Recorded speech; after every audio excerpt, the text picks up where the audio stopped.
Donc nous revoilà pour le règne de Charles V.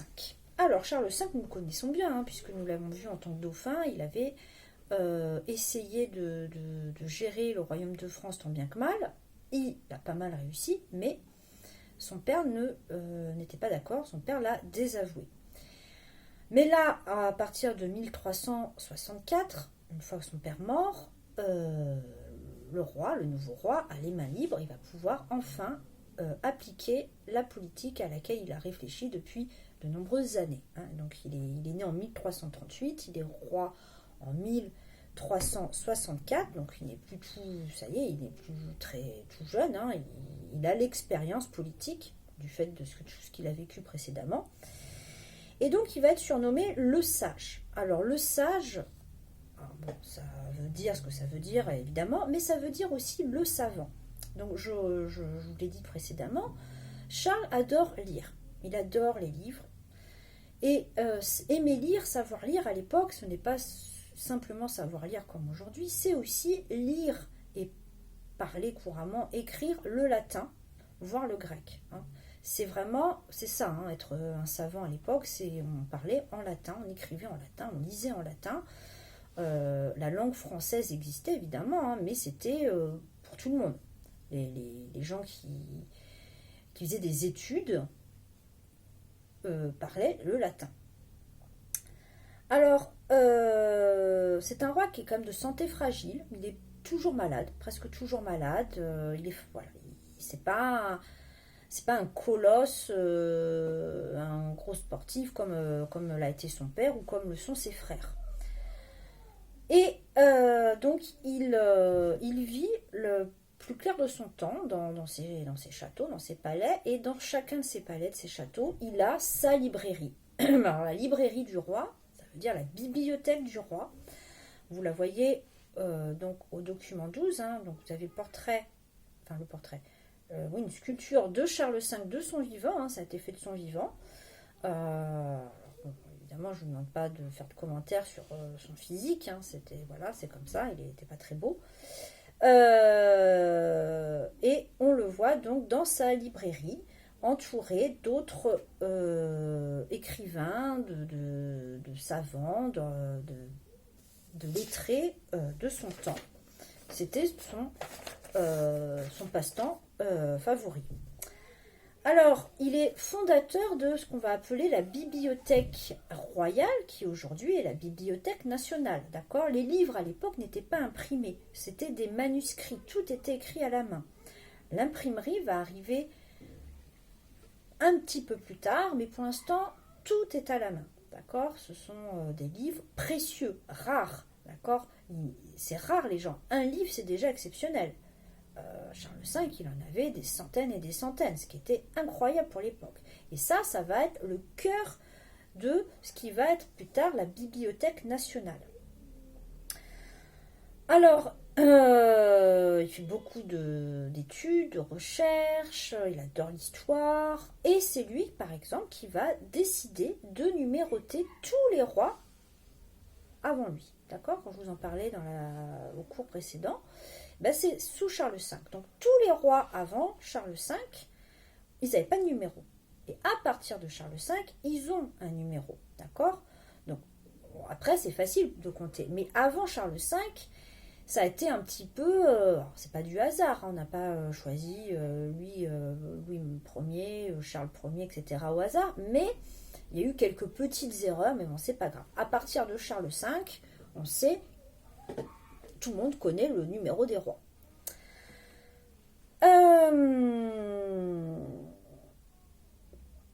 Il décrète aussi, pour imposer son pouvoir, qu'il a obtenu son pouvoir par Dieu. Ça, c'était un principe très important chez les Capétiens, avec le sacre. Alors évidemment, Philippe VI et Jean II l'ont affirmé de leur côté. Ils n'avaient pas vraiment le choix, puisque vu toutes les catastrophes connues sous leur règne, il fallait bien affirmer qu'ils tenaient leur pouvoir de Dieu. Mais Charles V va vraiment enfin pas le prouver, mais l'affirmer, et ce sera une évidence à partir de son règne pour tout le monde. Là, plus personne ne contestera l'origine des Valois, enfin la légitimité des Valois sur le trône de France.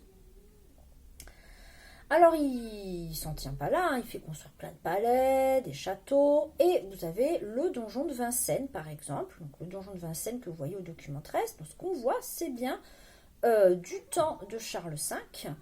Là il y avait installé également sa librairie.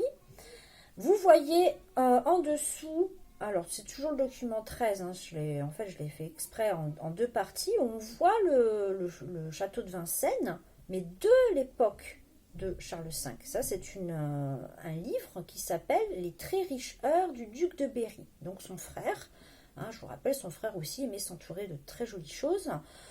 Et ce duc de Berry, Jean-Duc de Berry, avait commandé un livre, on appelle ça des riches heures.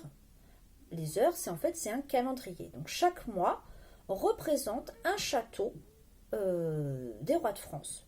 Donc on peut voir la Vincennes, mais on peut voir aussi le Louvre à l'époque, le palais de l'île de la Cité à l'époque, enfin tous les châteaux des rois ou des princes importants comme le duc de Berry.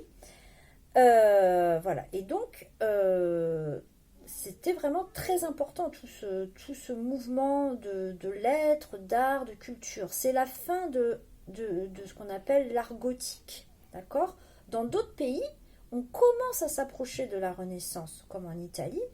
C'est déjà la Renaissance pratiquement, pas en France, d'accord? En France, on est encore dans le gothique, mais la fin du gothique, et c'est très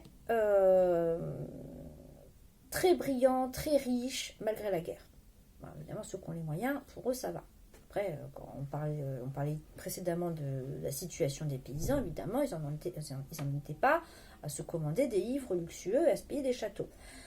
Mais bon, Charles V arrive à prouver par ce faste, par les sciences, les études, que c'est lui le roi.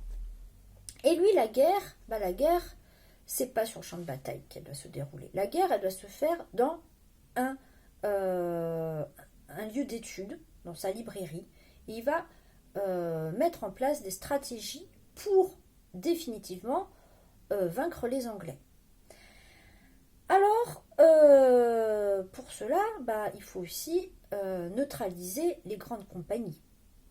Et il prend un des chefs de grandes compagnies qui s'appelait Bertrand du Guesclin, qui était un breton, un petit noble breton, et il lui propose de commander l'armée de toute la France, d'accord?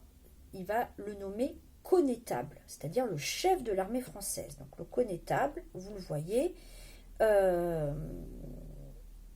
au document 15. Ah oui, mince, je ne vous ai pas parlé du document 14, donc l'horloge du palais de justice que vous avez tous vu quand nous y sommes rendus, et c'est Charles V, même s'il avait un très mauvais souvenir du palais de justice, enfin du palais de l'île de la Cité, il a quand même commandé cette pendule, cette horloge, qui est la première horloge publique de Paris. D'accord? Vous voyez, c'est quand même un beau cadeau pour la ville de Paris. Voilà, c'est encore une des preuves du faste et de l'importance des arts et des sciences sous Charles V. Donc je reviens à du Guesclin. Donc du Guesclin, vous voyez, qui est armé, chevalier et connétable par Charles V. Et donc les deux vont lutter contre les Anglais. Donc le roi de sa librairie, de son cabinet d'études, et du Guesclin sur le terrain. Et ça marche. Le roi d'Angleterre, à la fin du règne de Charles V, à la mort de du Guesclin, il n'a plus que juste Calais et une toute petite bande, une toute petite partie de la Guyenne, avec Bordeaux. Mais c'est fini, il n'y a plus de razzia, il n'y a plus de la part des Anglais. Les grandes compagnies du Guesclin les a envoyés en Espagne. Ils ont envie de se battre, qu'ils partent en Espagne. Et en France, on n'a plus ce problème des grandes compagnies. Donc on peut se dire, ouf, ça y est, on s'en est sorti.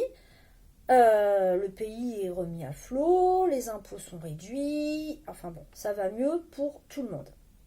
Sauf que Charles V, il est de santé fragile et il sait qu'il ne va pas mourir vieux.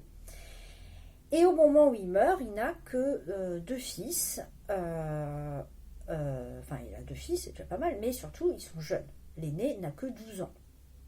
Et je vous en parlerai donc dans la vidéo prochaine, donc le règne du roi prochain, Charles VI.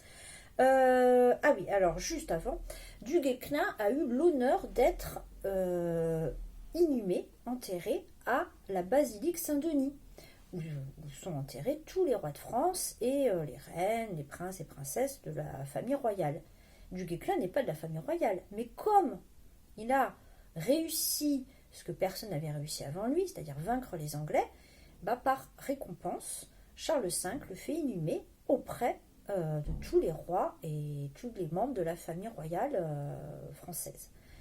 Et quand nous sommes allés à Saint-Denis, nous avons vu son gisant. D'accord, le gisant, vous savez, c'est la sculpture où on représente la personne morte. Évidemment, il n'y a plus personne. Les squelettes, tout ça, n'y sont plus. Il n'y a plus de vrai corps. Mais par contre, on a toujours les gisants sculptés des rois, des princes, des princesses, et celui de Du Guesclin, qui était tout petit. Je me rappelle, Florence, elle nous avait montré, on était tous surpris par la taille de Du Guesclin, qui était quand même l'homme le plus fort de son époque. Mais il était tout petit. Voilà.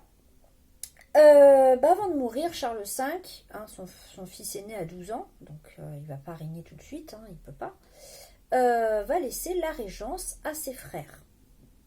D'accord. Je vous rappelle, Louis, duc d'Anjou, Jean, duc de Berry et Philippe le Hardi, duc de Bourgogne. Les trois, très ambitieux, on y reviendra. Voilà. C'était la fin du règne de Charles V, et on pourrait se dire la fin de la guerre de 100 ans. Eh ben non. À tout à l'heure.